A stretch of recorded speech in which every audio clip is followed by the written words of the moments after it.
mga idol, magandang araw sa ating lahat. At nandito tayo sa may Forbes Park mga idol. EDSA Forbes Park, Makati. Tayo pa uwi ng mga idol. At siyempre EDSA ang daan natin. Nasa EDSA Forbes Park tayo. Yan. Forbes Park kasi yung pader na yan. Yung pader na sa gilid na yan, yan po ang pader ng Forbes Park. Okay, pauwi na tayo mga idol. Ride safe po sa ating lahat. Maluwag po ang kalsada, special day po ngayon. Kaya mag-ingat po tayo. Huwag mong pasobra sa pasobra sa biyahe. Tama na bilis lang yung kaya mong pahintuin yung motor mo anytime, anywhere. Sige. Oops. Sige lang. Dire-diretso lang tayo ha. Yung pakanan na yan papuntang C5 Bonifacio Global City. Yung kanan na yan konti lang yung papakarga. Yung Caltex dito nag-open na pala oh. Kailan ito nag-reopen? Kasi nag-temporary close yan eh. Ngayon nag-reopen na. Oh my god. Eto lang tayo. Dito lang tayo sa side ito. Boni, Guadalupe. Anak ng puta. Boni kaagad na sa isip ko. Guadalupe naman. Mamaya na yung Boni. Bababa pa nga tayo ng tulay eh. Oh. Okay. Grabe na yan. Oh. Power Ranger. Oops.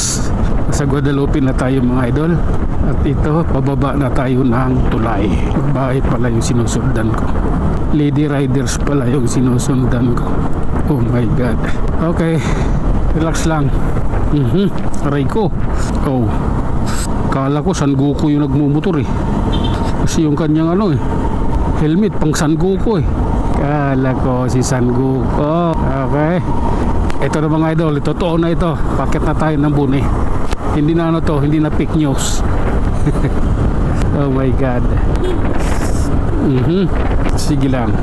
Oh. Maganda yung ko eh. Maganda yung intention ko eh. Ayan. O diba? Oh. Habang pakit tayo ng Boni oh, ayan oh. Okay, nandito na tayo sa MRT station ng Boni mga idol. Malakas ang hangin at malamig. Grabe na yan. Oh. Sige lang. Oh my god. Grabe. Nandito na tayo. Ilalim na tayo ng Show Boulevard or crossing. Minor lang. Kasi may tumatawid na motor. Gusto pumasok. Oh. Sige nga. Diretso lang tayo. Oh my god. Oh.